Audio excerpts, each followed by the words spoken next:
Hi madam, welcome back. మనం morning చూసాం కదా, బేసిక్ డెఫినేషన్స్ కొన్ని చూసాము, స్కోప్ చూసాము, రికగ్నిషన్ క్రైటీరియా, అదేవిధంగా కాస్ట్, దాంట్లో ఎన్ని టైప్స్ ఉన్నాయి, డిప్రిసియేషన్ ఏంటి మొత్తం చూసాం మనం. ఓకేనా? ఇప్పుడు ఏం చూద్దాం, ఈ క్లాస్లో మనం కాస్ట్ కనుక్కున్నాం. సో కాస్ట్ ఆఫ్ పీపీఈ మనం ఫైండ్ అవుట్ చేద్దాం. ఇప్పుడు మార్నింగ్ కూడా చెప్పాను నేను, కాస్ట్ మనం దేనికోసం కనుక్కుంటున్నాం. ఇప్పుడు కాస్ట్ దేనికోసం కనుక్కుంటున్నామంటే డే 1 మనకి ఓపెనింగ్ బ్యాలెన్స్ షీట్ ఉంటుంది. అవునా? మనకి ఓపెనింగ్ బ్యాలెన్స్ షీట్ ఉంటుంది, అదేవిధంగా మనకి క్లోజింగ్ బ్యాలెన్స్ షీట్ ఉంటుంది. మరి చెప్పండి, ఈ కాస్ట్ మీరు దేనికోసం కనుక్కుంటున్నారు? ఈరోజు ఓపెనింగ్ బ్యాలెన్స్ షీట్లో లేదా పర్చేస్ చేసిన రోజు ఇనీషియల్గా ఎంత రికగ్నైజ్ చేయాలి, దానికోసం వీఆర్ కంప్యూటింగ్ కాస్ట్. అది పర్చేస్ చేయొచ్చు లేదా మనమే సెల్ఫ్ కన్స్ట్రక్ట్ చేసుకోవచ్చు. సెకండ్ పర్పస్ ఏంటి చెప్పండి? సెకండ్ పర్పస్ ఏంటంటే డిప్రిసియేషన్ ఎంతో కనుక్కోవడానికి మనం కాస్ట్ కనుక్కుంటాం. ఓకేనా? 2 పర్పసెస్. కాస్ట్ ఎందుకు కనుక్కుంటాము? ఒకటేమో ఇనీషియల్ డే 1 బ్యాలెన్స్ షీట్లో ఎంత అమౌంట్ రాయాలో దానికోసం కనుక్కుంటున్నాము.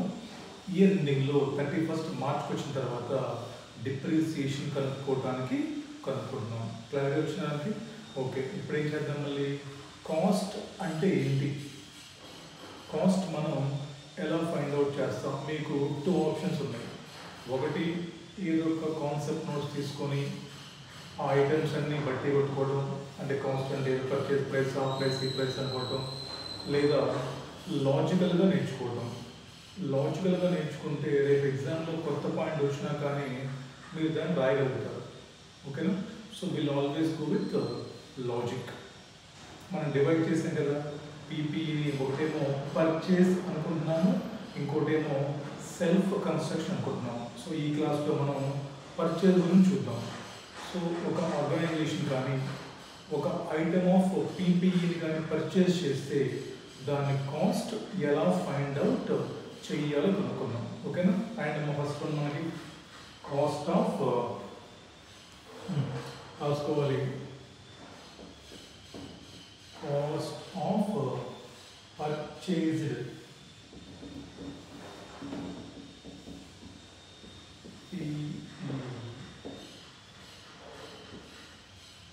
Cost of purchased PPE. Okay, మన ఇండియాస్లో మనకి బ్రీఫ్గా ఒక మాట చెప్పారు. అసలు కాస్ట్ అంటే ఏంటి అని వాళ్ళు దానికి ఒక సెంటెన్స్ చెప్పారు. అది ఒకసారి చూద్దాం.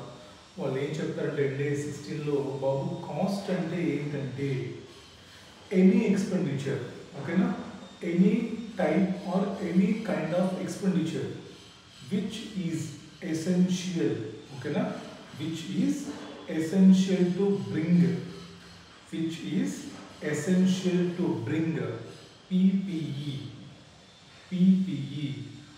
into, okay na, PPE into లేదా PPE for ready to use లేదా to bring PPE to the intended location of management. అంటే ఫర్ ఎగ్జాంపుల్ మనం ఒక మిషన్ కొనాలనుకుంటున్నాం. సో ఈ మిషన్ యొక్క కాస్ట్ ఏంటి అని ఒక బ్రాడ్ వ్యూలో చెప్పాలంటే ఏం చెప్పారు మనకి? ఈ మిషన్ని ఫర్ ఎగ్జాంపుల్ ఈ మిషన్ ఎక్కడ పెడతామని చెప్పండి? మన ఫ్యాక్టరీలో పెట్టాలి. సో ఈ ఫ్యాక్టరీలో తీసుకొచ్చి రెడీ టు యూజ్ అంటే ఇన్స్టలేషన్ వరకు, టెస్టింగ్ వరకు, అంతే కదా మరి. So installation, testing, what ever అంటే ఆ మిషన్కి స్విచ్ ప్రెస్ చేస్తే మన డిజైర్ ప్రొడక్షన్ స్టార్ట్ అయ్యే వరకు, అంతేనా? సో మిషన్ స్విచ్ ఆన్ చేస్తే మనం ఏదైతే ఫర్ ఎగ్జాంపుల్ మంది ఏదో బిస్కెట్ ప్యాకెట్ మ్యానుఫ్యాక్చరింగ్ లేదా వాటర్ బాటిల్ మ్యానుఫ్యాక్చరింగ్. సో ఈ మ్యానుఫ్యాక్చరింగ్ అనేది ready to use, food to use కదా, రెడీ టు యూజ్ వరకు ఎన్ని అయితే ఖర్చులు అవసరమో, ఇక్కడ ఇంపార్టెంట్ పాయింట్ ఏంటి చెప్పిన, ఇక్కడ 2 రకాల ఖర్చులు ఉంటాయి. ఒకటి చాలా ఇంపార్టెంట్ అనే పాయింట్, ఒకటి మనం పెట్టిన టోటల్ ఎక్స్పెండిచరు, మనం పెట్టిన టోటల్ ఖర్చులు, which are essential to bring such PPE to ready for use. అంటే essential important ఇక్కడ essential ESSENTIAL. మన లైఫ్లో చాలా ఖర్చులు పెడుతుంటాం. అదేవిధంగా సిఏ కోసం కొన్ని ఖర్చులు పెడతాం స్పెసిఫిక్గా. ఫర్ ఎగ్జాంపుల్ ఐసీఐకి ఇచ్చే రిజిస్ట్రేషన్ ఫీజు, అంతేనా? ఇప్పుడు ఎవరైనా వచ్చి మళ్ళీ మీ సిఏ కాస్ట్ ఎంత అంటే చెప్పాలి మీరు. సో మీ సిఏ కంప్లీట్ అవ్వడానికి ఎంతైతే మీరు ఎసెన్షియల్గా కాస్ట్ ఇంకర్ అవుతారో అవన్నీ కలిపి cost of your CA degree అని చెప్పాలి. సో ఈ క్రమంలో మనం చాలా ఇంపార్టెంట్ ఖర్చులు పెట్టుకుంటాం. ఫర్ ఎగ్జాంపుల్ ఐసీఏ రిజిస్ట్రేషన్ చేయించుకోవాలి, బుక్స్ కొనుక్కోవాలి, ఏమైనా క్లాసెస్ కొనుక్కోవాలి, స్టడీ వాటెవర్, చాలా ఖర్చులు పెడతారు మీరు. అంటే ఏంటి, ఇవేమో ఎసెన్షియల్ ఎక్స్పెన్సెస్. మనం కొన్ని ఖర్చులు పెట్టుకుంటాం. ఫర్ ఎగ్జాంపుల్ మన పర్సనల్ ఎక్స్పెన్సెస్, మన మొబైల్ రీఛార్జ్ అవ్వచ్చు, సోషల్ మీడియా కొన్ని ఉంటాయి. అవేంటి నాట్ ఎసెన్షియల్ ఫర్ సిఏ. మీకు డిఫరెన్స్ అవుతుందా? టోటల్ ఎక్స్పెండిచర్ వేరు. అంటే ఒక ఆర్గనైజేషన్ ఒక మిషన్ కొనే ప్రాసెస్ స్టార్టింగ్ అప్పటి నుంచి ఇక్కడ ఎండింగ్ రెడీ టు యూజ్ వరకు ఈ గ్యాప్లో మనం ఆర్గనైజేషన్ చాలా ఖర్చులు పెడుతుంది. బట్ ఈ అన్ని ఖర్చులను తీసుకొచ్చి మేము కాస్ట్ అంటే ఒప్పుకోను. ఎవరు ఇండియా 16 చెప్తుంది, నువ్వు డే 1 నుంచి డే ఎండ్ వరకు పెట్టే ఖర్చులన్నీ మేము అలౌ చేయము. మాకంటూ ఒక కండిషన్, ఏ కండిషన్? ఎసెన్షియల్. అడుగు క్వశ్చన్ చేయి మిషన్ని, ఏ మిషన్ చెప్పు, ఇది మిషన్ ఫర్ ఎగ్జాంపుల్, ఏ మిషన్ చెప్పు. ఇప్పుడు ఈ ఖర్చు పెట్టాడు, ఈ ఖర్చు పెడితే ఈ ఖర్చు పెట్టడం నీకు నిజంగా ఎసెన్షియలా రెడీ టు యూజ్ కోసం? ఎస్. ఎగ్జాంపుల్, ఈ మిషన్ మనం ఎక్కడో పర్చేస్ చేసాం, అవునా? మరి ట్రాన్స్పోర్టేషన్ తీసుకురావాలి కదా, నెత్తి మీద పెట్టుకొని మోసుకురాలి కదా మిషన్ని. అంటే ఏంటి? ఎసెన్షియల్. అక్కడ లోడింగ్ చేయాలా, ఫస్ట్ వాడికి పర్చేస్ ప్రైస్ పే చేయాలా, అక్కడ ఏదో కన్సర్న్ ట్యాక్సెస్ పే చేయాలా, జిఎస్టీ లాంటివి, తర్వాత ఇక్కడ అన్లోడింగ్ చేయాలా, మళ్ళీ రైల్వే స్టేషన్ నుంచో వేరే స్టేషన్ నుంచో మన ఫ్యాక్టరీలో తీసుకెళ్ళాలి ట్రాన్స్పోర్టేషన్, మళ్ళీ ట్రాన్సిట్ ఇన్సూరెన్స్ చేయాలా, అక్కడ ఇన్స్టలేషన్ చేయాలా, ట్రయల్ రన్ వేయాలా. Yes sir. అంటే ఏంటమ్మా ఇవన్నీ మీకు? ఎస్, ఈ ఖర్చులన్నీ కూడా ఈ మిషన్ రెడీ టు యూజ్ కోసం ఎసెన్షియల్. అంటే కంపల్సరిగా ఆ ఖర్చులు పెడితే కానీ మిషన్ రెడీ అవ్వదు. ఓకే, మరి ఇంకేముంది సార్ ఖర్చులు అనవసరంగా పెట్టామంటే? ఫర్ ఎగ్జాంపుల్, మిషన్ మొత్తం తీసుకొచ్చాము, మిషన్ తీసుకొచ్చి ఇన్స్టలేషన్ చేసాము, ట్రయల్ రన్ వేసాము, టెస్టింగ్ చేసాము. ఇప్పుడు ఏం చేసాము మనం కొత్తగా బిజినెస్ స్టార్ట్ చేస్తున్నాం. జనరల్గా మన హిందూ ఏంటమ్మా, మనం చెప్పండి, మన ఇండియన్ కల్చర్ ఏంటి? ఓపెనింగ్ సెరమనీ పెట్టుకుంటాం. మా పంతులు గారు వస్తారు, ఓపెనింగ్ సెరమనీ పెట్టుకుంటాం. ఇంకా ఓపెనింగ్కి సెలబ్రిటీని పిలుస్తాము, అంతేనా? సెలబ్రిటీని పిలుస్తాము. అదేవిధంగా మనం మన కంపెనీ స్టార్ట్ చేస్తామని చెప్పేసి అడ్వర్టైజ్మెంట్ చేసుకుంటాము. మన స్టాఫ్కి ఆ మిషన్ ఎలా వాడాలో ట్రైనింగ్ ఇస్తాము. అవును, అర్థమవుతుందా మీకు? ఇవన్నీ అడ్వర్టైజ్మెంట్ ఇస్తాం. అడ్వర్టైజ్మెంట్ ఇచ్చినా ఇవ్వకపోయినా మిషన్ రెడీ అవుతుంది.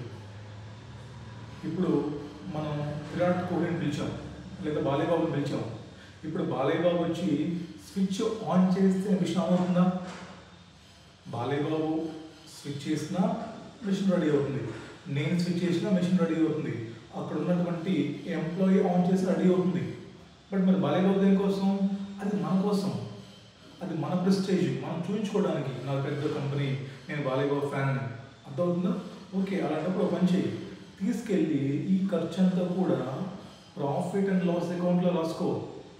అంతేకాని తీసుకొచ్చి కాస్ట్కి యాడ్ చేస్తాను, డిప్రిసియేషన్ క్లెయిమ్ చేస్తానంటే ఇండియా 16 ఒప్పుకోదు. ఇక్కడ మీ మైండ్ సెట్ ఎలా ఉండాలంటే అమ్మా, రిలవెంట్ ఏంటి, ఇర్రిలవెంట్ ఏంటి, దేనికి? మిషన్ రెడీ అవ్వటానికి. అర్థమవుతుందా?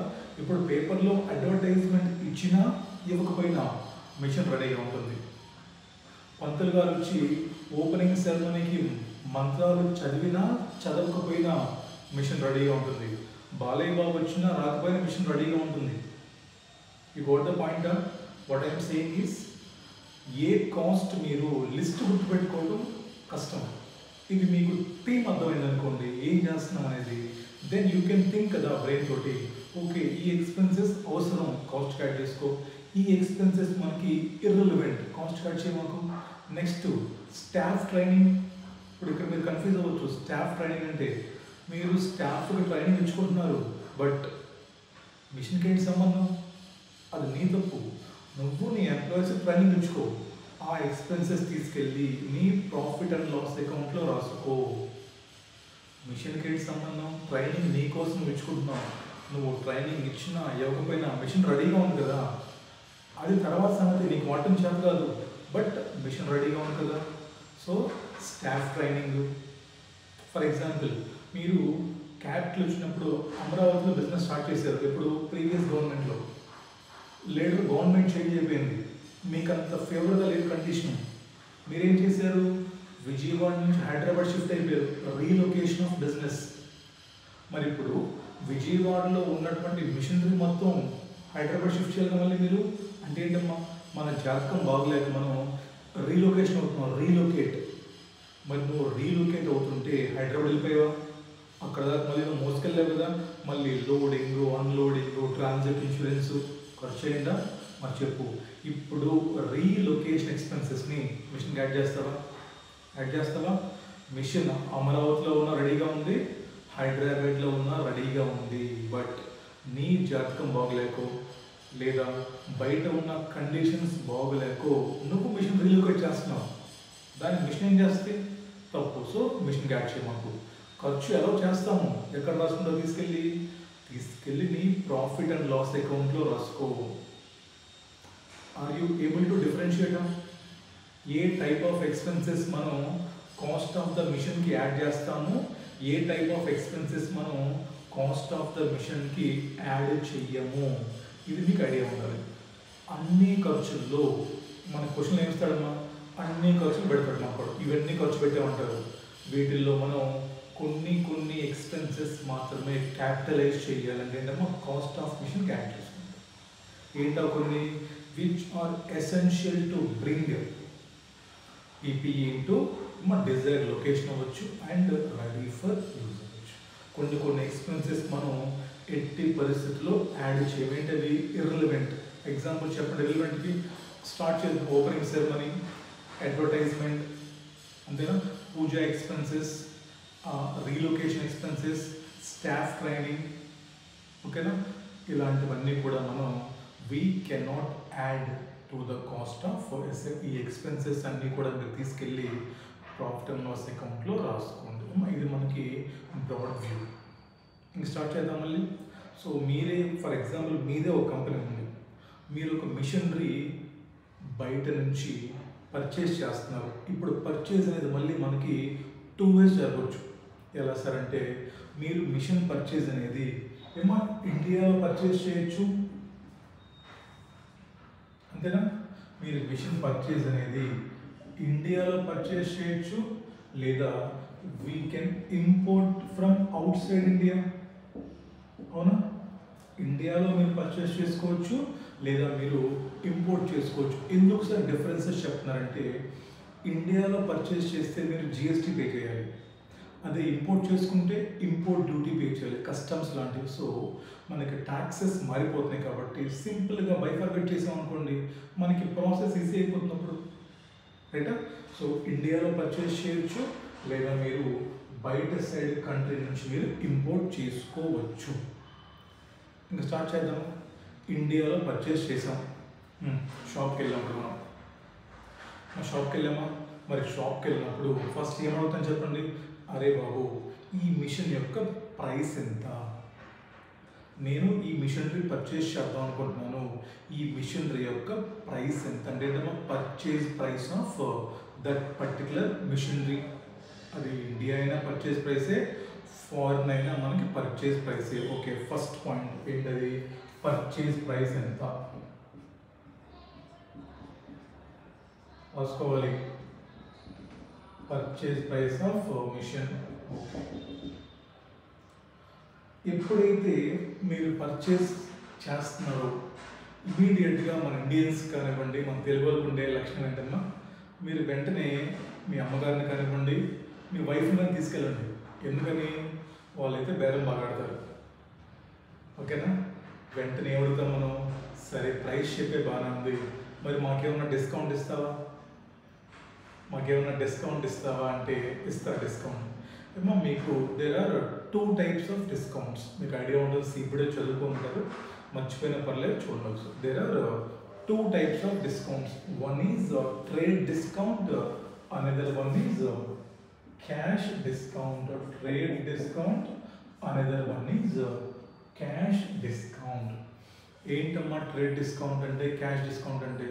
సో ట్రేడ్ డిస్కౌంట్ అంటే ఏం లేదమ్మా, ఇప్పుడు మీరు వెళ్ళి పర్చేస్ చేస్తున్నారు మిషనరీ, సో ఎటువంటి కండిషన్స్ ఏం లేవు. అంటే ఏంటి, మీరు 1 month లోపల డబ్బులు పే చేయాలి, లేదా ఇంత మీరు సేల్ చేయాలి అంటే టార్గెట్స్ పెట్టి మీకు ఏమైనా డిస్కౌంట్ ఇస్తే అదేంటది, అది మీకు క్యాష్ డిస్కౌంట్.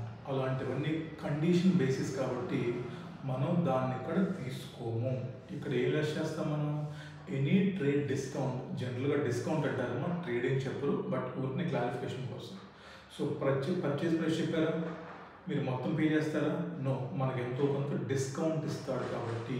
మరి డిస్కౌంట్ నీకు ఇచ్చినప్పుడు నీ జేబులో నుంచి డబ్బులు బయటకు వెళ్తున్నాయా? లేదు కదా, సేవ్ అవుతుందా నీకు? సో లెస్ చేసే, మైనస్ డిస్కౌంట్ అలౌడ్.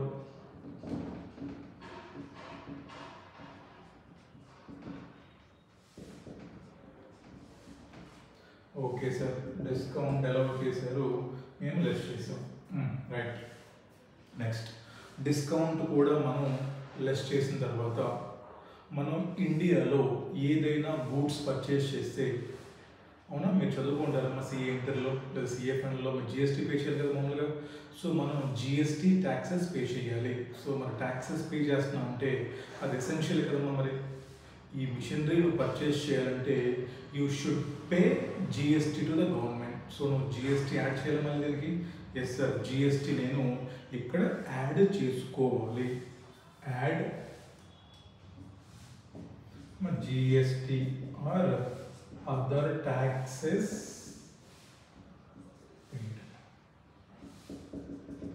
సరే ఇక్కడ చెప్పండి నాకు, మరి ఇంపోర్ట్లో పరిస్థితి ఏంటి? మీకు ఇంపోర్ట్లో మీరు జిఎస్టీ పే చేస్తారా? ఎస్ సార్, ఐజిఎస్టీ పే చేస్తాం సార్. మనం జిఎస్టీతో పాటు we have to pay customs duty. అంటే సింపుల్ గుర్తుపెట్టుకోండి, ఇంపోర్ట్ చేసుకున్నప్పుడు we have to pay import duty in the place of GST. అంటే ఎగ్జామ్లో క్వశ్చన్ ఒకవేళ మీకు ఇంపోర్ట్ ఇచ్చినప్పుడు కన్ఫ్యూజ్ అవ్వకుండా ఉండటానికి ఇలా మనం బైఫర్గేట్ చేస్తాం. ఇండియా అయితే జిఎస్టీ వస్తుంది మనకి, బయట నుంచి అయితే మనకి will have to pay customs and other import duties. సరే సార్, బాగానే ఉంది. ఏమో ఇక్కడ దాకా పాయింట్. మీకు సిఏ ఇంటర్లో వింటారు మీరు, జిఎస్టీ పే చేస్తే మనకి ఐటీసీ ఇస్తారండి, ఇన్పుట్ ట్యాక్స్ క్రెడిట్, అవునా? లేదా మనకి గవర్నమెంట్ కొంత మనకి రిఫండ్ ఇస్తుంది టు ఎంకరేజ్ ఇంపోర్ట్స్ లేదా టు ఎంకరేజ్ బిజినెస్, అవునా?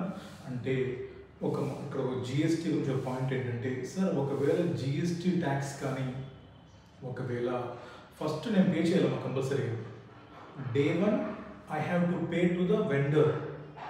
తర్వాత కానీ నీకు ఫ్యూచర్లో ఏమన్నా దీని మీద ఐటీసీ వచ్చినా, నీకేమన్నా ఐటీసీ వచ్చినా లేదా గవర్నమెంట్ నీకేమన్నా రిఫండ్ ఇస్తుంటే నువ్వు దాన్ని ఇక్కడ యాడ్ చేయకూడదు, దాన్ని నువ్వు ఇగ్నోర్ చేసేయాలి.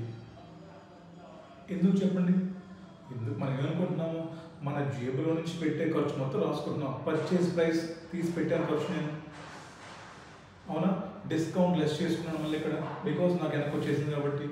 జిఎస్టీ ముందు పే చేశాను, బట్ నాకు మోడీ గారు ఫోన్ చేసి రిఫండ్ ఇస్తానంటున్నారు, అంతే కదా. మరి నాకు ఇప్పుడు నిర్మలా సీతారామన్ ఫైనాన్స్ మినిస్టర్ గారు కాల్ చేసి, బాబు మీ ఇండస్ట్రీస్కి మీ మిషనరీకి మేము జిఎస్టీ రిఫండ్ ఇచ్చేస్తా ఉన్నారు, అప్పుడు యాడ్ చేస్తారు ఇక్కడ? నో. దీన్ని గుర్తుపెట్టుకోవాలి మనకి. సో ఎగ్జామ్లో మీరు జిఎస్టీ లేదా వేరే ట్యాక్సెస్ ఏమైనా ఉన్నప్పుడు కొంచెం అలర్ట్గా ఉండాలి.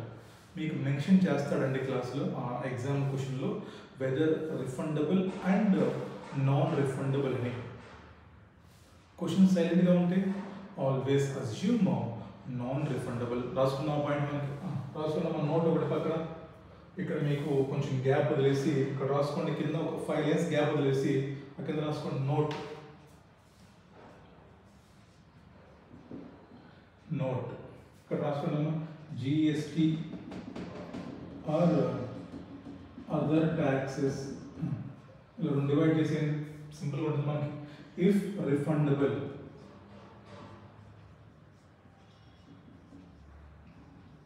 Are ITC is available. ITC అంటే ఐడియా ఉంది, ఇన్పుట్ ట్యాక్స్ క్రెడిట్.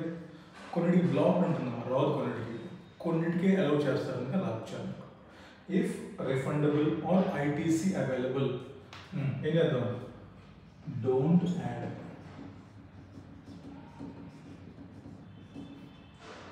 ఇగ్నోర్. అటు సైడ్ అమ్మా, ఇఫ్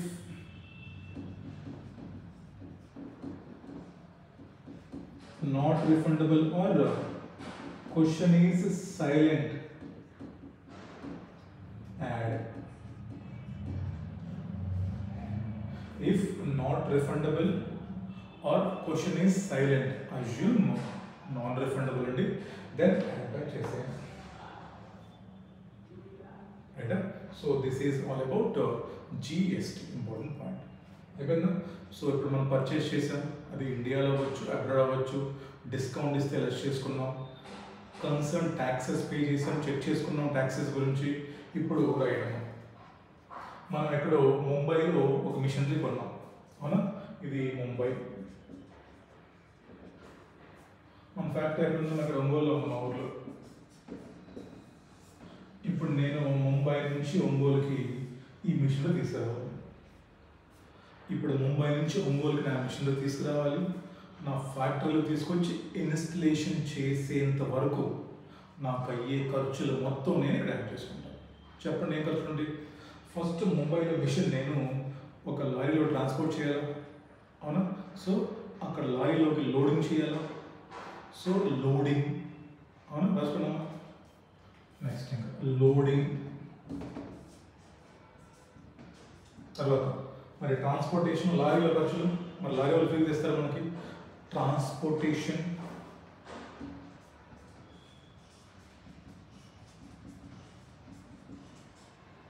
తర్వాత మీకు ఐడియా ఉందా, ట్రాన్సిట్ ఇన్సూరెన్స్ చేస్తారు మధ్యలో. అంటే ఈ దారిలో ఏమన్నా డ్యామేజ్ అయితే ఇన్సూరెన్స్ కూడా చేయించుకుంటారు. అంటే మనకి ట్రాన్సిట్ ఇన్సూరెన్స్, తర్వాత ట్రాన్సిట్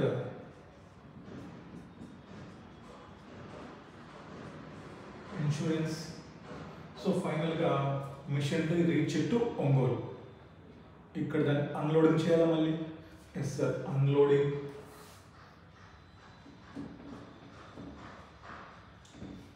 మరి అన్లోడ్ చేసి ఏం చేయాలి, తీసుకొచ్చి ఇక్కడ మనకి అన్లోడ్ చేసిన తర్వాత దాన్ని తీసుకొచ్చి ఇన్స్టలేషన్ చేయాలి. మళ్ళీ దానిలో మిషన్ మనం ఫిట్ చేయాలి, తీసుకొచ్చి ఒక బేస్ పెట్టేసి దాని మీద తీసుకొచ్చి దాన్ని ఇన్స్టలేషన్ చేయాలి. మళ్ళీ దాన్ని ఇన్స్టలేషన్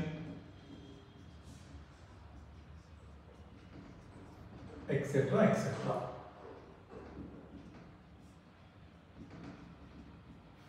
రైట్, అంతేగా చెప్పండి, ఇంకేముంది? సో దీనికి ఎవడో ఒక లిస్ట్ రాస్తాడు, ఆ లిస్ట్లో మనకొద్దు, మనకి ఎందుకు చెప్పండి లిస్టులు. జస్ట్ మీరే ఊహించుకోండి, మీరే మిషనరీ కొంటే ముందు ఇండియా 16 ఫోన్ చేయండి. ఇండియా 16 కాస్ట్ అంటే ఏంటి? అరే బాబు, కాస్ట్ అంటే ఏంటంటే ఎసెన్షియల్. ఈ ఖర్చు పెడితేనే మిషన్ ఆన్ అవుతుంది అక్కడ, ఈ ఖర్చు పెడితేనే మిషన్ రెడీ అవుతుంది అక్కడ. ఓకే, టెస్ట్ చేసుకో, కామన్ సెన్స్ వాడు. రైటా ఏమా? This is all about cost of a machinery purchased in India or imported from abroad. దీంట్లో పాయింట్ ఏం చెప్పడము, డిస్కౌంట్ లెస్ చేసుకోవాలి, ట్రేడ్ డిస్కౌంట్. తర్వాత జిఎస్టీ పాయింట్ ఏం చేయాలి మనం, ఇఫ్ క్వశ్చన్ చెక్ చేయండి, if refundable or ITC available అని ఉంటే లెస్ చేసేయండి, ఇగ్నోర్ చేసేయండి అమ్మా. ఒకళ్ళు ఇంక్లూడ్ అయ్యండి దాంట్లో క్వశ్చన్లో. చాలా ఇంపార్టెంట్ పాయింట్ ఇక్కడ. ఎగ్జామ్లో తప్పు ఎక్కడ చేయొచ్చు అంటే మీరు, వాడు ఎంత ఎదవంటే ఐసీఏ వాడు పిల్లల్ని పాపలు ఎట్లా కన్ఫ్యూజ్ చేస్తాడమ్మా. క్వశ్చన్ నెంబర్ 1 మోడల్ ఎలా ఉంటుందంటే చూడండి ఒకసారి. వాడు పర్చేజ్ ప్రైస్ ఇస్తాడు, ఓకే, పర్చేజ్ ప్రైస్ అని ఇచ్చాడు క్వశ్చన్లో 1 lakh. కింద జిఎస్టీ అని ఇచ్చాడు, ఎంత? ఒక 20,000 రూపీస్ జిఎస్టీ. మనకి ఏం చెప్పాడమ్మా, వాడు 20,000 చెప్పాడు. ఇప్పుడు మనం కింద నోట్ ఒకటి చూసాం. కింద మనం నోట్ చూసి ఏం చేసాం మనం, ఇఫ్ జిఎస్టీ రిఫండబుల్ కాదని చెప్పాడు. ఫస్ట్ కేస్ జిఎస్టీ మనకి రిఫండబుల్ కాదు అన్నాడు. ఇప్పుడు ఏం చేస్తాం మనం, ఈ 20,000 యాడ్ చేసుకుంటాము. ఎంత రాస్తాం కాస్ట్ అప్పుడు? So total cost of the machinery is 1,20,000. ఇది చాలా సింపుల్.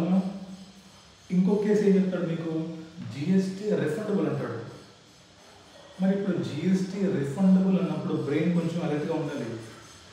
ఈ 20,000 లెస్ చేద్దాం. ఇప్పుడు 20,000 లెస్ చేద్దామా, ఇగ్నోర్ చేద్దామా? ఇగ్నోర్. ఎందుకని? ఈ 1,00,000లో ఇది ఇంక్లూడ్ అయ్యి లేదు. ఆ మాట నీకు చెప్పాలి క్వశ్చన్లో. పర్చేజ్ ప్రైస్ అన్నాడు, జిఎస్టీ అని నీకు సపరేట్గా చెప్పిందా అంటే దాంట్లో ఇంక్లూడ్ అయిందా? మనం తెలియక ఆ ఫ్లోలో లెస్ చేస్తాం. ఒక్కోసారి క్వశ్చన్ మొత్తం తప్పుపోతుంది.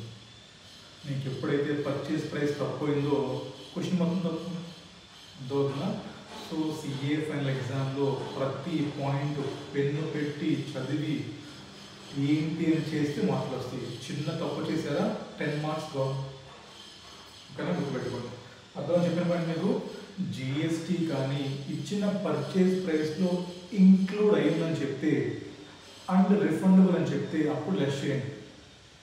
ఇంక్లూడ్ అయ్యి లేదు, నాన్ రిఫండబుల్ యాడ్ చేసుకో, refundable ignore, no need to less because purchase ప్రైస్లో ఇంక్లూడ్ అయ్యి లేదు.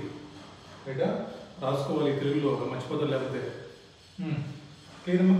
రైట్. ఇప్పుడు ఏం చూస్తాం మనం, ఏ ఐటమ్స్ మనం పర్చేజ్ ప్రైస్లో ఇంక్లూడ్ చేస్తామో రాసాం. రాసుకోవాలి. ముందు రాసుకున్నారా?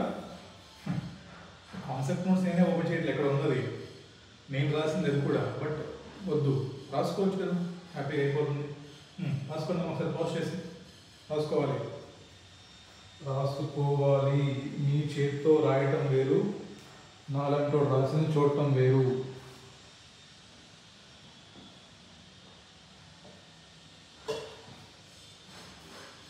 జిఎస్టీ పాయింట్ నోట్ రాసుకోవాలి. అదేవిధంగా జిఎస్టీ ఇప్పుడు చెప్పే కదా 1,20,000, ఆ ఎగ్జాంపుల్ కూడా రాసుకోవాలి. కావాలంటే మీరు సీనియర్స్ అడగండి. చిన్న చిన్న తప్పులు చేయటం వల్ల పాపం మనకి చాలా క్వశ్చన్స్ పోయినాయి, చిన్న యాడ్లెస్ వల్ల. రైటా? రైట్. నెక్స్ట్ ఏం పెట్టినాము, items not to include. Next అండి, items not to include in cost of PPE. Items కొన్ని మనం ఇంక్లూడ్ చేయకూడదు. అవి మనం ఖర్చు పెడతాము, అవి మనం ఖర్చు పెట్టినప్పటికి కూడా ఆ ఐటమ్స్ మనం ఎక్కడ ఇంక్లూడ్ చేయకూడదు. అవి నువ్వు తీసుకెళ్ళి నీ ప్రాఫిట్ అండ్ లాస్ అకౌంట్లో రాసుకో. ఏంటో చెప్పండి, items of expenses not to include in cost. But simple line రాసుకోండి కింద, those expenditure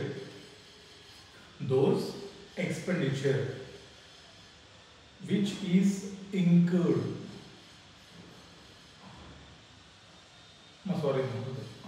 those expenditure which is not essential. ఇలా రాసుకుంటూ బాగుంటుంది.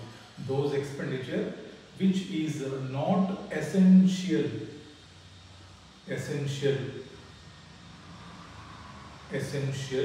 to bring Mumbai to Ongole, to bring machinery to desired location. To bring machinery to desired location or to make it available for ready to use. అంటే మన desired లొకేషన్కి తీసుకురావడానికి లేదా ready to use కోసం మీరేమన్నా ఖర్చులు పెట్టుకుంటే అనవసరమైన ఖర్చులు అవి మేము ఇక్కడ యాడ్ చేయము. ఎగ్జాంపుల్ చెప్పండి అమ్మా, సింపుల్గా ఒకటి బట్టి పడదు, సింపుల్గా తెచ్చామా ఓపెనింగ్ సెరమనీ,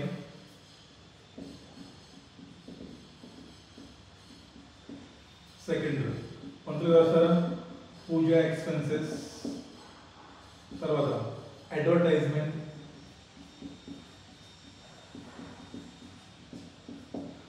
తర్వాత ఇంకేమున్నాయి అడ్వర్టైజ్మెంట్, తర్వాత స్టాఫ్ ట్రైనింగ్,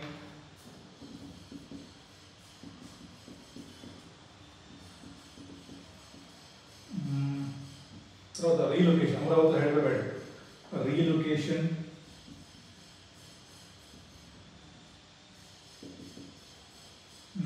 తర్వాత ఇంకేమన్నా ఇలాంటివి ఓపెనింగ్ సెరమనీలు, puja expenses, advertisement, staff training, operating losses. ఈ పాయింట్ ఎంత రాసుకోండి, ఆపరేటింగ్ లాసెస్. ఆపరేటింగ్ లాసెస్ అంటే మీరు మిషనరీ తీసుకొచ్చి ఇనీషియల్గా టెస్ట్ చేశారు, ట్రయల్ చేశారు, కొంత ప్రొడక్షన్ చేశారు ఇనీషియల్గా, బట్ అది మీకు డిఫెక్టివ్ అవ్వచ్చు. ఓకేనా, అది మీకు డిఫెక్టివ్ అయిపోయి ఉండొచ్చు, లేదా అది ఎవరు సేల్ చేయలేదు దాన్ని, జస్ట్ మీరు ట్రయల్ చేశారు మిషనరీ, కొంత ప్రొడక్షన్ మనకు వచ్చింది, లేదా you had incurred some losses. ఇనీషియల్గా మనం చెప్పండి, మా బిజినెస్ మనకి ఏముండదు కదా, ఇనీషియల్గా మనకి బిజినెస్ పెద్ద ఉండదు కాబట్టి you incurred some losses. So operating losses before commencement of regular production. అలాంటప్పుడు మీకు ఏమైనా లాసెస్ ఇంకర్ అయినా కూడా ఇవన్నీ మీరు ఈ ఎక్స్పెన్సెస్ మొత్తాన్ని you cannot added to cost of asset. ఎక్కడ తీసుకెళ్ళి debited to profit and loss. ఎలా చేస్తాం, నో ప్రాబ్లం, బట్ ఎక్కడ debit in statement of profit and loss account.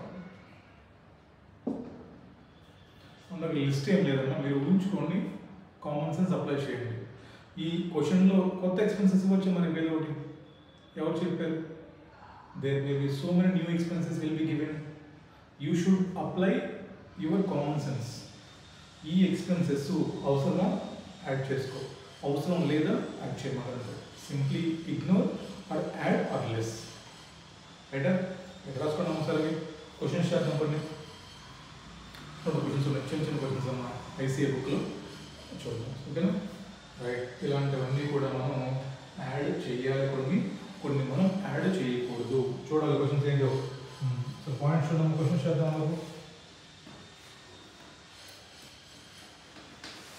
ఒకసారి చూడాలి, ఒకసారి ఆ పాయింట్స్ చూస్తే మనం ఒక రెండు క్వశ్చన్ చేద్దాము. Then will go to self construction, most important. అది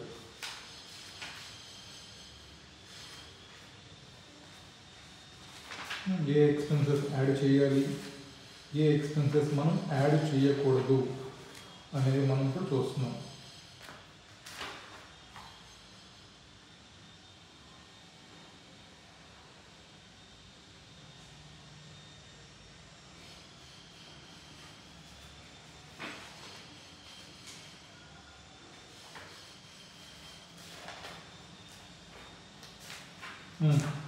స్టార్ట్ చేద్దాం.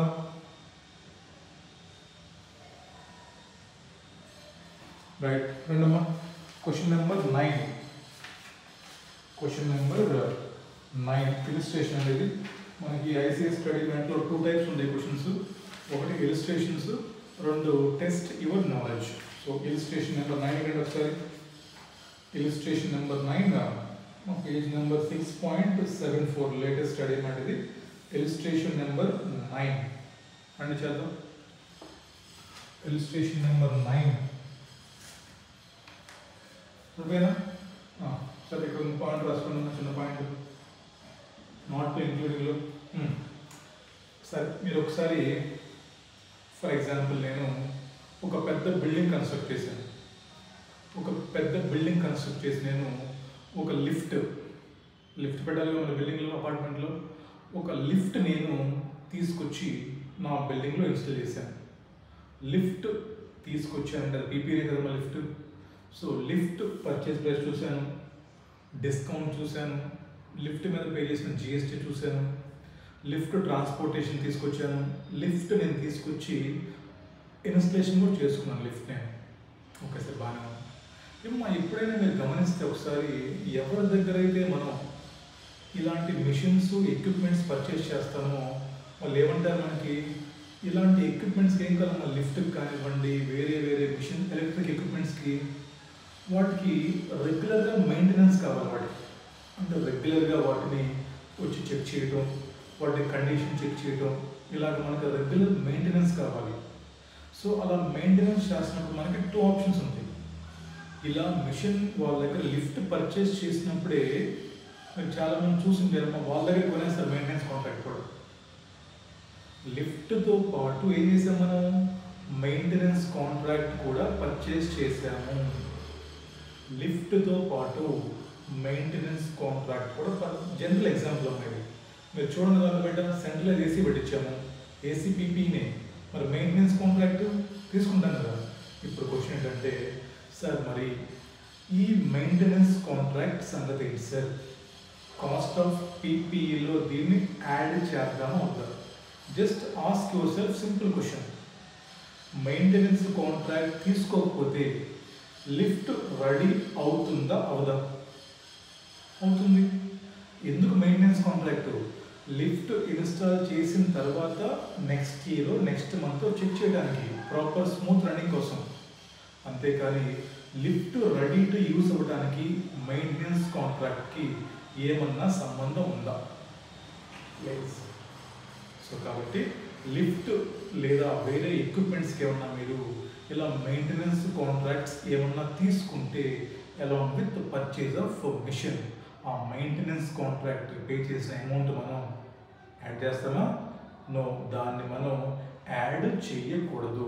సింపుల్ టెస్టింగ్ మన ఒకటే, essential or not. Maintenance contract is not essential to start the lift.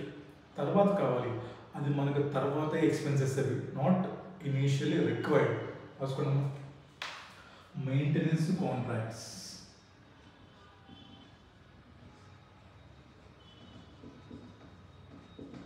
Example lift or AC maintenance, lift or AC maintenance, right? ఒక special point అందులో most important, interest. But ఈ interest అనే point నేను మీకు ఒక సపరేట్గా రాపించాలి. ఇప్పుడు సెల్ఫ్ కన్స్ట్రక్షన్లో సరే మనకి ఇంట్రెస్ట్ ఉందా మీకు? మనకి 2 types ఆఫ్ ఇంట్రెస్ట్ పేమెంట్స్ ఉంటాయి. మనకి యాక్చువల్గా there are 2 types of interest payments. ఒకటేంటి, ఇప్పుడు మనం ఏం చూస్తున్నాం, ఇది purchase of machine for cash, అవునా? అంతే కదా. తర్వాత మీరు ఈఎంఐ కూడా పర్చేజ్ చేయొచ్చు. మరి మీరు ఫర్ ఎగ్జాంపుల్ నేను మొబైల్ ఫోన్ పర్చేజ్ చేశాను ఎవరి దగ్గర, నాకు 2 ఆప్షన్లు. మొత్తం క్యాష్ పే చేసి లేదా కొంత డౌన్ పేమెంట్ కట్టేసి ఈఎంఐస్ కట్టమంటారు. మరి ఈఎంఐ అంటే ఏంటమ్మా మీకు? ఏంటి ఈఎంఐ అంటే? EMI is nothing but cost of the machine plus interest. మీరు డబ్బులు డిఫర్ చేసినందుకు అదవుతుందా?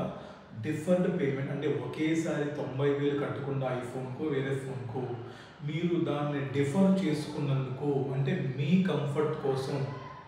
మరి నా కంఫర్ట్ కోసమే కదా, నా దగ్గర డబ్బులు మొత్తం ఉంటే కట్టేసాను హ్యాపీగా, నేను డబ్బులు లేవు కాబట్టి నా కంఫర్ట్ కోసం నేను పేమెంట్ వెండర్కి డిఫర్ చేశాను కాబట్టి, అంటే డిలే చేసుకున్నాను కాబట్టి, యాజ్ ఏ కన్సిడరేషన్ లేదా ఇలా వాడుకున్నందుకు వాడి డబ్బులు బ్లాక్ అయిపోయినాయిగా.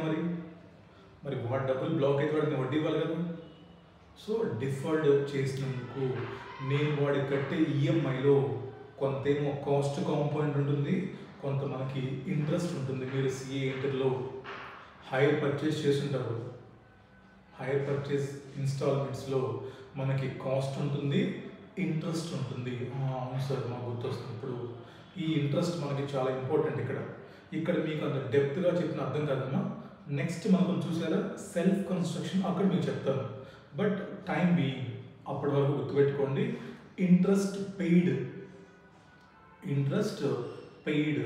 టు వెండర్ అంటే ఏంటి? షాప్ వాడికి, సెల్ ఫోన్ షాప్ వాడికి interest paid to vendor for deferment of payments. అవి మనం ఇక్కడ యాడ్ చేయాలా చేయకూడదా? చేస్తారు యాడ్. ఇంట్రెస్ట్ డిఫర్ చేస్తున్నావు, ఎవరి కోసం చేస్తున్నావు? నా కంఫర్ట్ కోసం నేను చేసుకుంటున్నాను. డబ్బులు ఉంటే మిషన్ రెడీ, ఫోన్ రెడీ. నీ దగ్గర డబ్బులు లేవు కాబట్టి నువ్వు సాలరీ ఎంప్లాయీ కాబట్టి యూ డిఫర్డ్ పేమెంట్, నీ తప్పది, మిషన్ తప్పు కాదు. సో ఎప్పుడైనా గుర్తుపెట్టుకోండి, ఇలా మీరు అమౌంట్ ఈఎంఐలో ఫోన్లు కొనుక్కున్నా, ఈఎంఐలో మిషన్స్ కొనుక్కున్నా, ఈఎంఐలో వేరే వస్తువులు కొనుక్కున్నా, మీరు పే చేసే ఇంట్రెస్ట్ ఎక్స్పెన్సెస్ పీరియోడికల్ ఎక్స్పెన్సెస్ తీసుకెళ్ళి ప్రాఫిట్ అండ్ లాస్ అకౌంట్లో రాసుకోండి. అది బిఫోర్ కమెన్స్మెంట్ అయినా ఆఫ్టర్ కమెన్స్మెంట్ అయినా. మీరు చదువుతారు చిన్నప్పుడు ఏదో బిఫోర్ కమెన్స్మెంట్ అయితే క్యాపిటల్ చేయాలి, ఆఫ్టర్ కమెన్స్మెంట్ అయితే పిఎన్ఎల్ అకౌంట్ వేయాలి. ఆ ఇంట్రెస్ట్ వేరే. ఆ ఇంట్రెస్ట్ బ్యాంక్కి పే చేసే ఇంట్రెస్ట్, అది లోన్ మీద ఇంట్రెస్ట్. అది ఇంట్రెస్ట్ 2 టైప్స్ వస్తుంది. బ్యాంకర్కి పే చేసే ఇంట్రెస్ట్, ఇది ఎసెన్షియల్ మనకి. ఇది ఎవరికి? Deferred payment. మన దగ్గర డబ్బులు లేకపోవటం వల్ల మనం ఈఎంఐ ఫెసిలిటీ తీసుకోవటం వల్ల డిఫర్ చేసాం, ఇది మన ఫాల్ట్. సో కాబట్టి వెండర్కి పే చేసే ఇంట్రెస్ట్ ఎప్పుడు కూడా కాస్ట్ యాడ్ చేయకూడదు. బ్యాంకర్కి పే చేసే ఇంట్రెస్ట్ మీరు వినుంటారు చిన్నప్పటి నుంచి, క్యాపిటలైజ్ చేస్తాం till commencement of production, ready to use work అని, అది వేరే. ఓకేనా? గుర్తుపెట్టుకోండి. నెక్స్ట్ డీటెయిల్గా చెప్తాను.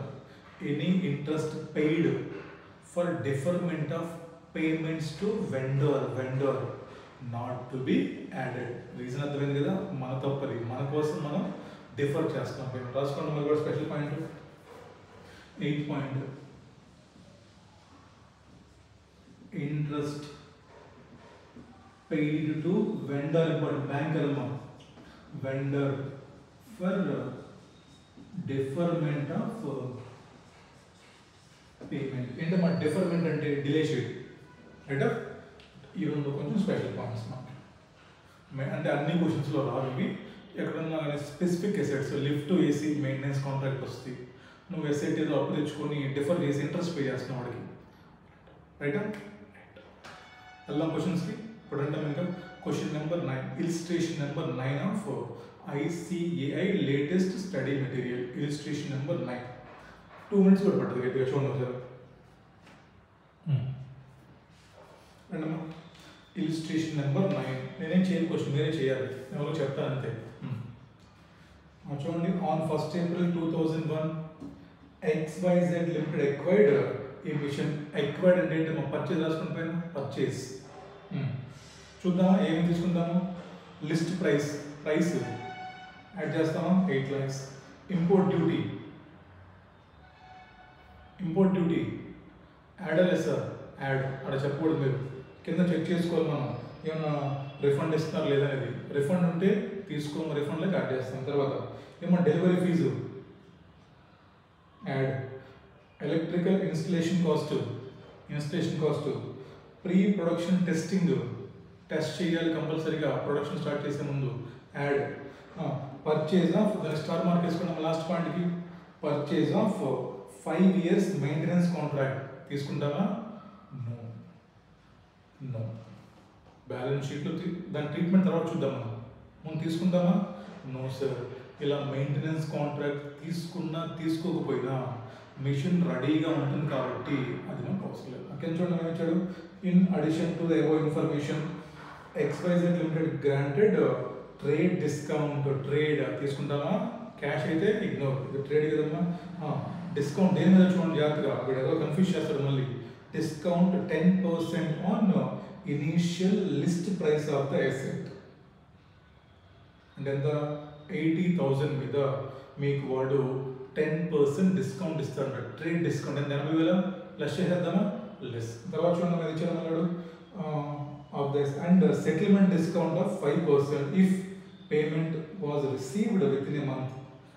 క్యాష్ డిస్కౌంట్ తీసుకుంటామా? నో. క్యాష్ డిస్కౌంట్ తీసుకుంటామా ఇక్కడ? నో. కండిషన్ బేస్ తీసుకుందాం, ignore. XYZ limited paid for the part plant on 20th April 2021. మీరు విత్ ఇన్ 1 month పే చేశారంట, నో ప్రాబ్లం. పే చేశారు, మీకు డిస్కౌంట్ ఇచ్చాడు, మీకు ఇన్కమ్ తీసుకెళ్ళి మీ ప్రాఫిట్ అండ్ లాస్ అకౌంట్లో రాసుకోండి.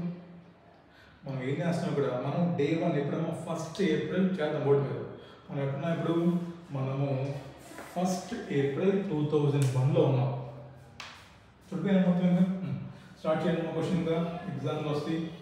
Calculation of cost of machine on ఎప్పుడు అనుకుంటున్నారు మీరు? On 1st April 2000.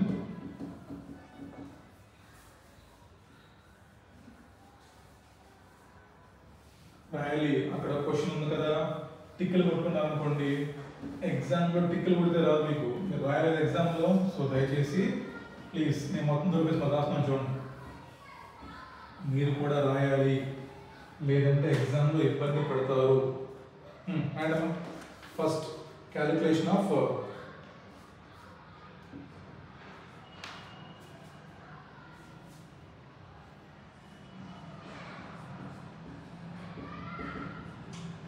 చూడండి, compute cost of asset to be recognise, calculation of cost of asset. ముందు క్వశ్చన్లో రిక్వైర్మెంట్స్ చదవడం నేర్చుకోండి, ఈజీ. అది మరి రాయాలి, అది ఇక్కడ హెడింగ్ రాయాలి.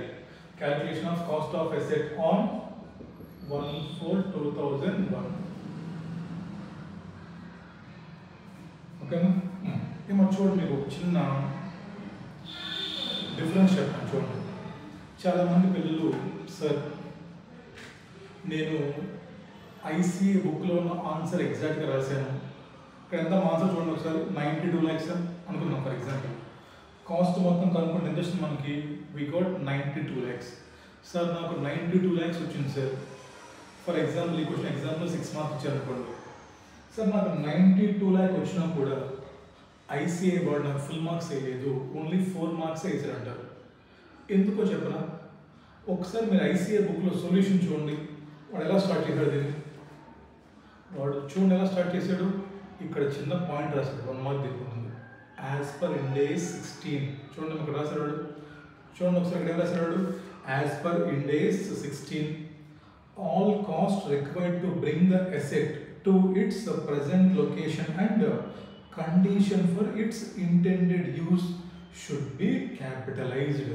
Therefore, the initial purchase price of the asset should be as follows. అలాగే రాయల్ రూల్ ఏం లేదు, మనం రాస్తాము యాజ్ పర్ ఇండేస్ 16. ఓకేనా? ఏమో as per Ind AS 16 cost of the PPE means all cost incurred రాస్తామా, all essential cost, all essential cost or expenditure incurred to bring the asset to the intended location and ready for use should be capitalized అని రాసి, that is as follows అని రాసి, అప్పుడు మీరు calculation start చేశారనుకోండి, దానికి 1 mark ఉంటుంది, పైన లేదా 1/2 mark ఉంటుంది. మీకు అర్థమవుతున్న డిఫరెన్స్, ఎందుకు ఫుల్ మార్క్స్ మనం పడట్లేదు?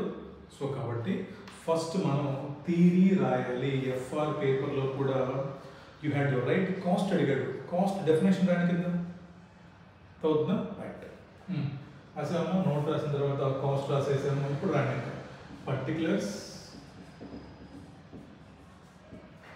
ఇక్కడ మనకి ఎంఆర్ రూపీస్, అందుకే మీకు ఐసీఏ బుక్ ఫాలో అవుతున్నాను.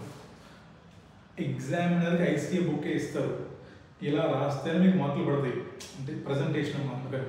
రైట్? ఇంకా రాయండి. ఇంకా ఆన్సర్ క్వశ్చన్ చూడండి ఫస్ట్. ప్రధాన list price, yes sir list price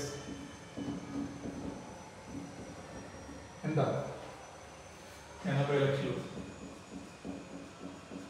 less discount ఇచ్చాడు మనకి, ఏ డిస్కౌంట్, ట్రేడా క్యాషా?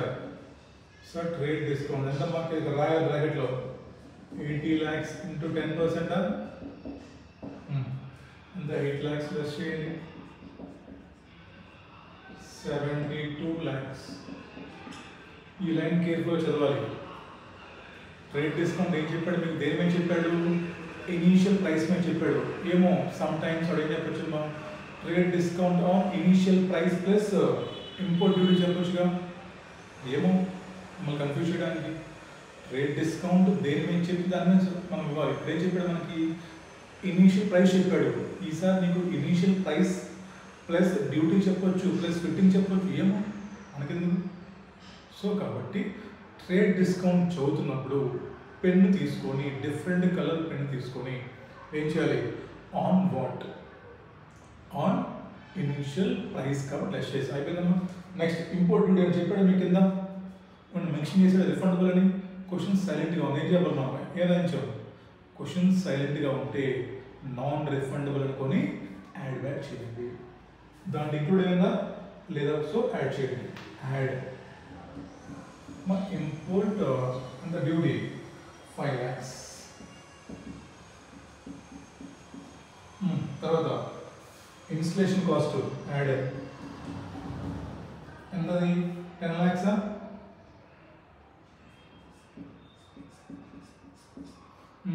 టెస్టింగ్ అంట బిఫోర్ టెస్ట్ చేయాలి కంపల్సరీగా. టెస్టింగ్ ఎంత మనకి 4 lakhs. నెక్స్ట్ మెయింటెనెన్స్ కాంట్రాక్ట్ తీసుకుంటామా? మెయింటెనెన్స్ కాంట్రాక్ట్ తీసుకుంటామా? తీసుకోము. కింద క్యాష్ డిస్కౌంట్ తీసుకుంటామా? నో. అంతేనా? టోటల్ యాడ్ చేసి నెంబర్ క్యాలిక్యులేట్ తీసుకోండి. ఇక్కడ ఒక పాయింట్ గుర్తుపెట్టుకోండి, క్వశ్చన్లో ఏవైతే మీరు ఇగ్నోర్ చేశారో, ఏ పాయింట్స్ అయితే మీరు ఇగ్నోర్ చేశారో, తీసుకోవట్లేదు, వాటికి కంపల్సరిగా మీరు కింద ఒక నోట్ రాయాలి. తీసుకున్న వాటికి మోసం లేదు. ఫర్ ఎగ్జాంపుల్ డిస్కౌంట్ తీసుకున్నారు, ఇంపోర్ట్ డ్యూటీ తీసుకున్నారు, తీసుకున్న వాటికి సపరేట్ నోట్ అవసరం లేదు. ఏవైతే మీరు ఇగ్నోర్ చేశారో, ఫర్ ఎగ్జాంపుల్ ఈ క్వశ్చన్లో అడ్వర్టైజ్మెంట్ ఇచ్చాడు, ఈ క్వశ్చన్లో మీకు ఓపెనింగ్ సెరమనీ ఇచ్చాడు, ఈ క్వశ్చన్లో మీకు స్టాఫ్ ట్రైనింగ్ ఇచ్చాడు, ఇంకేదో ఇంట్రెస్ట్ ఇచ్చాడు. ఏం చేయాలి మీరు? ఏవైతే మీరు తీసుకోవటం లేదు, ఎక్కడే కదా ఎక్కడైనా సరే, ఏ టాపిక్లో అయినా సరే, ఏవైతే మీరు తీసుకోవట్లేదో దానికి మీరు కింద ఒక నోట్ కంపల్సరీగా రాయాలి. దానికి కూడా మార్క్స్ ఉంటాయి. అంటే యాడ్ చేయడం మాత్రంగా ఎంత 92 lakhs.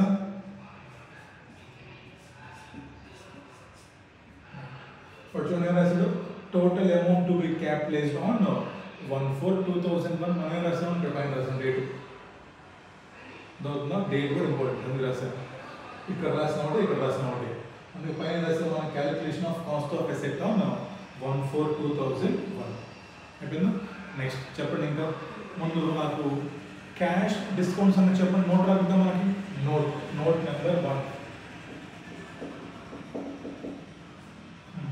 ఏం చెప్పారు మన వాళ్ళు? చదవడం ఒకసారి. 5% discount will be given. A settlement discount of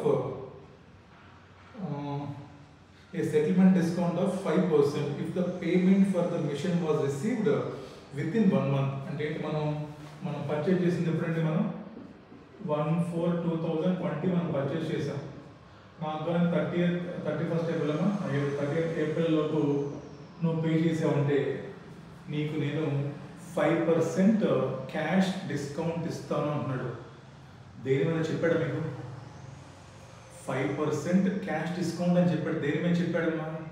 so అది కామన్ సెన్స్ గుర్తుపెట్టుకోండి. సిపిటి పాయింట్ అది. ట్రేడ్ డిస్కౌంట్ అనేది ఇనీషియల్ ప్రైస్ మీద ఉంటుంది. క్యాష్ డిస్కౌంట్ దేనికి లింక్ చెప్పండి? పేమెంట్కి లింక్.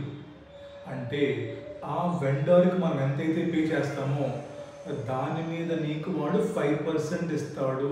ఇక్కడ నువ్వు మళ్ళీ కన్ఫ్యూజ్ అయిపోయి 80 lakhs మీద కొట్టావనుకో, మొత్తం తప్పు కొట్టేస్తారు మళ్ళీ. Cash discount always linked with payment. ఎవరికి? Payment to vendor. నాకు చెప్పండి, ఈ లిస్ట్లో నువ్వు షాప్ వెండర్కి ఏం పే చేస్తున్నావు? ఇదిగో ఈ 72 lakhs you are paying to vendor. ఈ 5 lakhs గవర్నమెంట్ డ్యూటీ. ఇదేదో ట్రాన్స్పోర్టేషన్, ఇదేదో ఫిట్టింగ్స్ మెకానిక్ ఇచ్చేది. మరి నువ్వు వెండర్కి ఎంత ఇస్తున్నావు 30th April లోపు?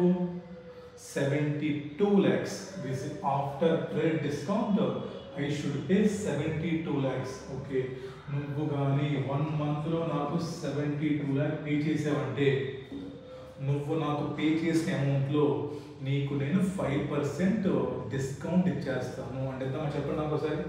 72 lakhs into 5%, నాట్ 80 lakhs. ఎంత నాకు? 3,60,000 డిస్కౌంట్ విల్ బి గివెన్. ఎప్పుడది? If you pay me before 1 month. ఏం చెప్పడమ్మా? ఎప్పుడు పే చేశారు మీరు? They paid on 20th April అంట. ఎర్లీగా పే చేశాం. సో మన డిస్కౌంట్ ఎలిజిబుల్ మనం? Yes sir. కింద రాస్తామంట. హెన్స్ రాసుకోండి. మన నోట్ నెంబర్ 1. హెన్స్ ఎవరి a limited? Hence XYZ limited. Hence XYZ Limited paid before 1 month. That is on 20th April 2000 or something. On 20th April they are eligible for cash discount.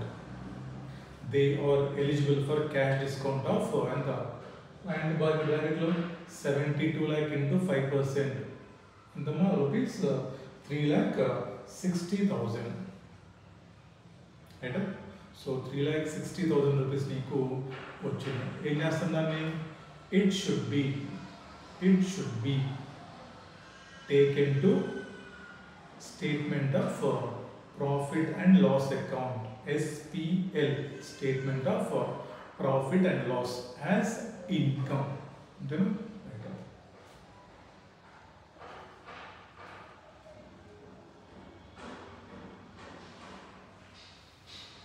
అయిపోయిందా? Next note number 2. దేని గురించి? అది maintenance contract గురించి. Maintenance contract. So మీరు చిన్నప్పుడు వింటారు మా prepaid expenses అని.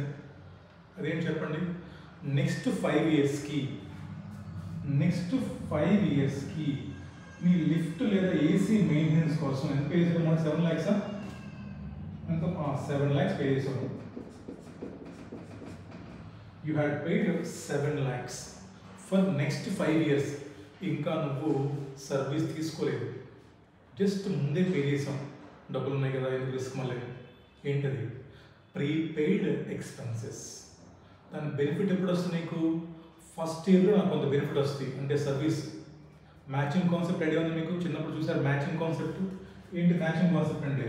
ఇటు పక్క రెవెన్యూ వచ్చినప్పుడు మాత్రమే ఇటు పక్క కాస్ట్ కూడా నువ్వు తీసుకెళ్ళి వేయాలి. మరి ఇప్పుడు 0 yearలో నీకు ఎటువంటి సర్వీసెస్ లేవు కాబట్టి బెనిఫిట్స్, కాస్ట్ కూడా నువ్వు అలొకేట్ చేయట్లేదు statement of profit and loss అకౌంట్కి. మరి ఫస్ట్ రీడింగ్ వచ్చామన్నా మన డే 1 చెప్పండి. ఏం చేస్తాం మనం దీన్ని? మనకి 2 ట్రీట్మెంట్స్ ఉన్నాయి. ఆన్ 1st April 2000 ఒక ట్రీట్మెంట్ ఉంది, 31st March 2021 ఈ 2 ట్రీట్మెంట్ ఉంది. డే 1 చెప్పండి, దాన్ని ఏం చేస్తాం మనం? సరే, డే 1 ఏం చేస్తామంటే ప్రీపెయిడ్ ఎక్స్పెన్సెస్ ఏంటి? అసెట్స్ అనేవి రాసుకోండమ్మా. 5 year maintenance contract should be recognized as asset బ్రాకెట్లో, that is prepaid expenses in balance sheet. మరి అసెట్ కదా మరి ఇది ప్రీపెయిడ్ ఎక్స్పెన్స్ మనకి. అది prepaid expense in balance sheet on 1/4/2021 అమ్మా, సారీ, ఆన్ 1/4/2021. తర్వాత 21 22 and on 31st March 2021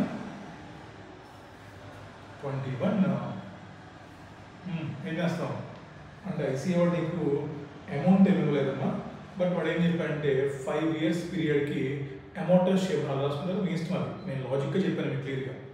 so initially that should be recognize as prepaid expenses and it should be, next రాసుకున్నామా, it should be amortized over the period of 5 years. అంటే ఏదన్నా 7 lakhs by 5 వేసుకుంటాము. 7 lakhs by 5 వేసుకొని ఎంత వస్తే అంత మనం first ఇయర్లో కొంత డెబిట్, సెకండ్ ఇయర్లో డెబిట్ చేసుకుంటే వెళ్ళిపోతాం. అర్థమైన ట్రీట్మెంట్. ఈ రెండింటికి కూడా మార్క్ ఉంటుంది. మళ్ళీ ఎగ్జాంపుల్ దేనికి? క్యాష్ డిస్కౌంట్కి మార్క్స్ ఉంటాయి, ఈ మెయింటెనెన్స్ కాంట్రాక్ట్ నోట్కి మార్కులు ఉంటాయి. రైటా? నెక్స్ట్ అండి, TYK టెస్ట్ యువర్ నాలెడ్జ్లో క్వశ్చన్ నెంబర్ 1. TYKలో క్వశ్చన్ నెంబర్ 1. ఇది హోంవర్క్ అమ్మ, మీకు హోంవర్క్ రాసుకోలేదు. అన్ని క్వశ్చన్స్ చేయండి, కొన్ని క్వశ్చన్స్ మీరు హోంవర్క్ చేయండి. చిన్నప్పుడు ఎప్పుడే చేస్తారు హోంవర్క్, మళ్ళీ ఇప్పుడు మీకు హోంవర్క్ ఇస్తాను రోజు నేను. చూడండి అమ్మా, హోంవర్క్ ఏది? TYK question number 1, ABC limited installing new plant and production facility. అందులో చూడండి, కాస్ట్ ఇచ్చాడు, తీసుకుంటాము, డెలివరీ ఛార్జెస్ తీసుకుంటాము, కాస్ట్ ఆఫ్ సైట్ ప్రిపరేషన్ తీసుకుంటాము, కన్సల్టేషన్ తీసుకోవాలి. 5th పాయింట్ చూడండి, నేను చెప్తున్నాడు interest charges paid to supplier for deferred అంట. తీసుకుంటారా? నాకు చెప్పా, నో, అది కొట్టేసేయండి. Next, net present value of estimated. ఇక్కడ డీల్ ఇచ్చాడా? సరే, ఆపరేట్ ఏమో 6th పాయింట్కి నోట్ పెట్టుకోండి, నోట్ రాసుకోండి. అక్కడ స్టార్ మార్క్ వేసుకొని 6th పాయింట్కి స్టార్ మార్క్ వేసుకొని నెక్స్ట్ చూసారు మనకి కన్స్ట్రక్షన్. దాంట్లో మనకి సపరేట్ పాయింట్ చెప్తాను మీకు, డీకమిషన్ లయబిలిటీ. డీటెయిల్గా discuss DL. Operating losses before commencement తీసుకుంటామా? నో. అంటే మొత్తం చెప్పండి నాకు. ఇప్పుడు దాకా మనం చదువుకున్న దాన్ని బట్టి ఏం చేస్తుంది మనకి, సార్ మనకి ఇంట్రెస్ట్ పెయిడ్ టు సప్లయర్ తీసుకోకూడదు బికాస్ డిఫర్డ్ క్రెడిట్ మన తప్పదు. నెక్స్ట్ ఆపరేటింగ్ లాసెస్ తీసుకోకూడదు. ఏమో డిఎల్ పాయింట్ నోట్ చేసుకోండి, స్టార్ మార్క్ వేసుకోండి. రేపు చెప్తాను మీకు అది, అంటే నెక్స్ట్ క్లాస్లో you will get complete clarity. Right. Advise ABC Limited on the cost that can be capitalized in accordance with Ind AS 16. రాస్తారు మళ్ళీ సేమ్ పాయింట్. క్యాలిక్యులేషన్ ఆఫ్ ఒక డేటా లేదు కాబట్టి calculation of cost of asset to B capitalised కింద note రాయాలి మళ్ళీ. ఏంటిది? As per Ind AS 16 cost means all essential expenditure incurred to bring asset to intended location and to make it ready for use. And rasi that is as follows. Particulars rupees రాస్తారు మొత్తం. Note ఏం రాయాలి కింద? ఏమైతే మీరు తీసుకోవట్లేదో interest point కింద రాయాలి note. తర్వాత ఆపరేటింగ్ లాసెస్ బిఫోర్ కమెన్స్మెంట్ నేను తీసుకోలేదు అని కింద రాయండి. As per Ind AS 16 these are not essential కాబట్టి నేను ఈ రెండు ఎక్స్పెన్సెస్ పైన క్యాపిటలైజ్ చేయట్లేదు కింద చెప్పాలి మీరు అడిగి. Then only you get full marks. ఓకేమా? I think it is clear. Purchase లేదా బయట నుంచి అక్వైర్ చేసినప్పుడు అది ఇంపోర్ట్ అవ్వచ్చు, లోకల్ పర్చేజ్ అవ్వచ్చు. This is the process to compute cost on day 1 for the purpose of initial recognition and for calculation of depreciation at the end of the year. Right. మనం next క్లాస్లో most interesting and important topic self construction. మనం ఒక factory building కడితే ఏంటి, లేదా wear house కడితే దానికి ఎలా కనుక్కోవాలి కాస్ట్ అనేది చూసి, దెన్ దానికి చాలా మంచి మంచి ఎగ్జామ్ క్వశ్చన్స్ ఉన్నాయమ్మా. Almost we had 4 questions, 5 questions ఉన్నాయి మాకు. అవన్నీ మనకు ఒక 2 hours పడుతుందమ్మా. ఒక 1 hour మనకి థియరీ పడుతుంది, ఒక 1 hour మనం క్వశ్చన్స్ చేస్తాం. అప్పటితో మనకి ఫినిష్ అవుతుంది. So please revise. ఏ రోజు చెప్పిన రోజు రాసుకోండి, చదువుకోండి. సో ఎట్ ద ఎండ్ మీకు ఎఫర్ట్ చాలా ఈజీ అనిపిస్తుంది. ఓకేనా? కలుద్దాం నెక్స్ట్ క్లాస్లో. బాయ్.